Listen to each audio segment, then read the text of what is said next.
Benin moats are monuments for the Benin people and the Benin Kingdom.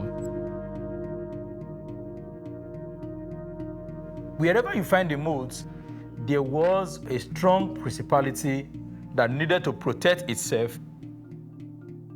That tree you are seeing there signifies settlement. That tree there, long-time settlement, people lived there. Yes. The Benin moat is embedded in Benin Kingdom, a kingdom within southern Nigeria. The capital now is Benin City in Edo State, and it is one of the oldest and most developed states in the coastal hinterland of West Africa. The moat is the single greatest physical endeavor known in our own part of the world, as well as being the clearest evidence for the antiquity and greatness of the Benin Kingdom.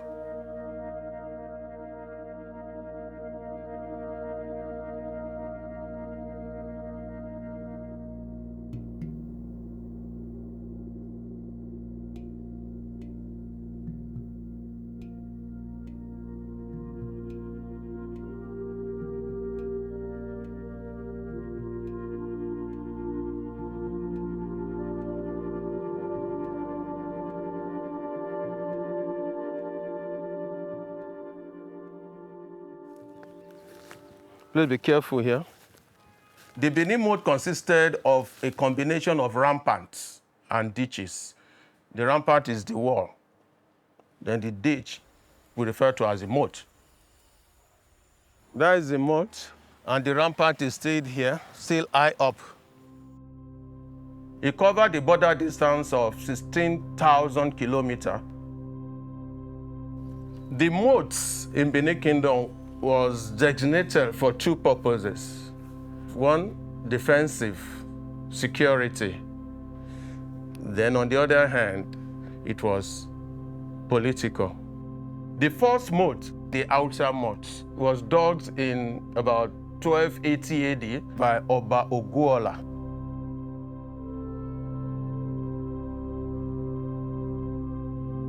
Oba Oguola constructed the moats such that an enemy cannot enter into the kingdom just by passing through the routes, but rather you have to have a barrier. The moat constructed was about 50 feet deep and 50 feet wide. It was not an easy thing for anyone to go through. These were dug by men, and these men used traditional spade. It's made from wood and with some iron implements of that era. But how the process went or how to there, we cannot actually specifically say. In Benin Kingdom those days, they mix the mud with oil. It becomes very, very slippery. So at the edges of the moat, they put the palm front over this mud. If you are warriors, you are coming, and you are not aware, you just slip in and drop in there, and they could be picked up as slaves. It was a very effective strategy. Obaguola used the outer moat for defense, while the aim of Oba Ewari, one, was to prevent indigents from running away.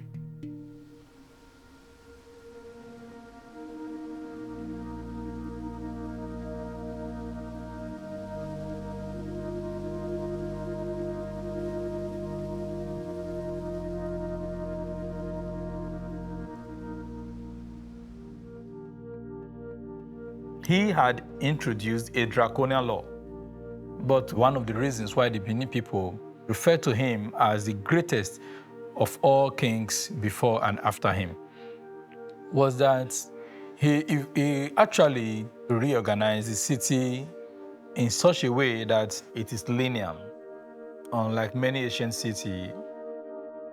The settlement in Benin was divided by guilds, particularly the bronze workers, and there's a quarter in Benin called Egun quarters.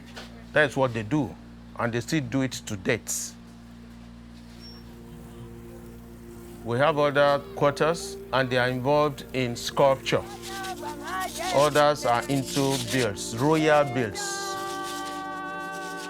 They had their own sections. Their family, that's their profession. And it's from father to son by training. Many of the streets today in Benin are named after these quarters. Just to give you a reminder that these were where these people lived. So the moats serve for a ritual purpose.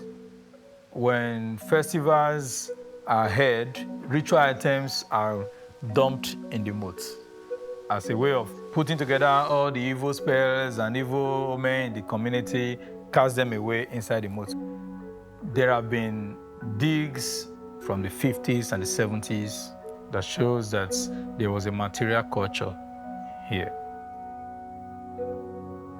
But at the moment, only a few parts are visible, while others have been desecrated, covered up with sand, bushes, or encroached upon. It was particularly demolished by the British during the 1897 punitive expedition.